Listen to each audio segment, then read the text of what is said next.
ఆంధ్రప్రదేశ్ రాష్ట్ర ముఖ్యమంత్రిగా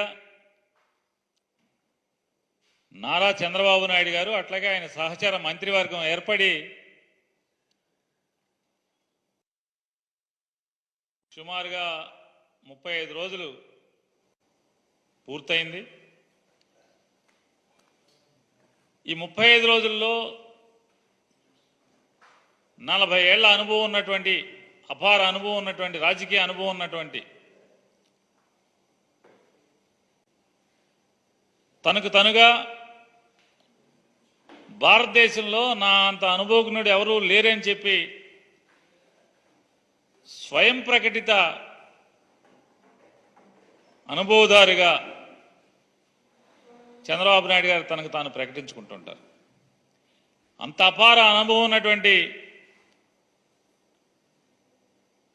లేదా ముఖ్యమంత్రిగా విశేష అనుభవం గడించాను, నా అంత అనుభవం ఉన్నటువంటి, లేతే నేను పనిచేసిన అన్ని రోజులు పనిచేసిన ముఖ్యమంత్రి కూడా ఎవరూ లేరని చెప్పని చెప్పుకునేటువంటి నారా చంద్రబాబు నాయుడు గారు ఎక్కి 35 రోజులైతే ఈ ఆంధ్రప్రదేశ్ రాష్ట్రంలో ఈ 35 రోజుల్లో ఏం మారింది? కొత్తగా ప్రభుత్వం వడివడిగా తన అపార అనుభవంతో ఏం అడుగులు ముందుకేయించారు? ఈ 35 రోజుల్లో సంపద సృష్టించటం మొదలుపెట్టి ఏం సంపద చిగుళ్ళు వచ్చినాయి, ఏం సంపద మొగ్గలు వచ్చినాయి అనేది ఒక్కసారి వెనక్కి తీసుకుని మనం ఈ 35 రోజుల్లో చూసుకుంటే 35 రోజులు కూడా ఆంధ్ర రాష్ట్ర ప్రజలకు ఒరిగింది ఏంటయ్యా అంటే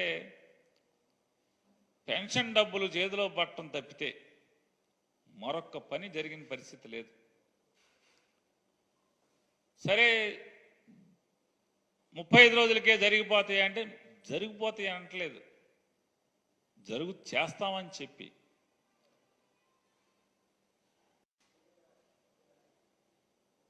జగన్మోహన్ రెడ్డి గారిని తిడతం తప్పితే, జగన్మోహన్ రెడ్డి గారిని దూషించడం తప్పితే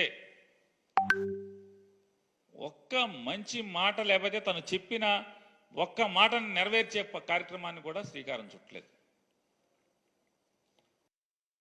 అని ఎంతసేపు జగన్మోహన్ రెడ్డి గారిని దూషించటం, అనరాని మాటలు అంటాం, మూర్ఖుడు అంటాడు, లేదా వ్యక్తిత్వ హననం చేస్తూ దూషిస్తాం. శ్వేతపత్రాలు మొదలుపెట్టాడు ఆయన. ఇవన్నీ ఏంటంటే కాలక్షేప బఠానీలు. ఈ శ్వేతపత్రాలన్నీ కూడా రోజులు హరించటానికి తప్పితే, కాలక్షేపానికి తప్పితే ఈ రాష్ట్రానికి ఏమన్నా ఉపయోగపడేది ఒక్కటన్నా ఉందా? ఏ శ్వేతపత్రంలో అయినా, ఏ శాఖకు సంబంధించిన శ్వేతపత్రంలో అయినా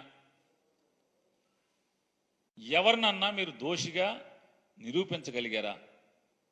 ఈ ప్రభుత్వాన్ని కానీ, లేదా ఆ ప్రభుత్వం నడిపినటువంటి, ఆ శాఖ నడిపినటువంటి వైఎస్ఆర్ కాంగ్రెస్ పార్టీకి సంబంధించినటువంటి నాయకుల్ని కానీ, లేదా అధికారులను కానీ ఒక్కరన్నా దోషిగా మీరు చూపించగలిగారా?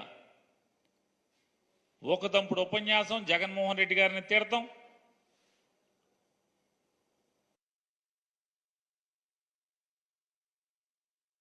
ఆయన మాటలేమో కోటలు దాటుతున్నాయి.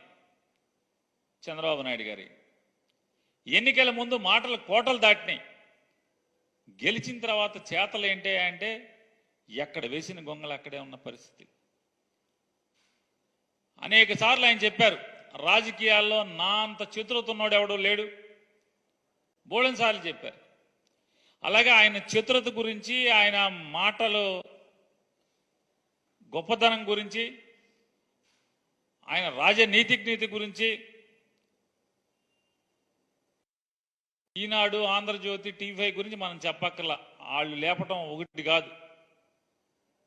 కానీ చేతలకు వచ్చేప్పటికీ ఒక్క అంగుళం అన్నా ఈ రాష్ట్రం ఎక్కడన్నా కదిలిందా?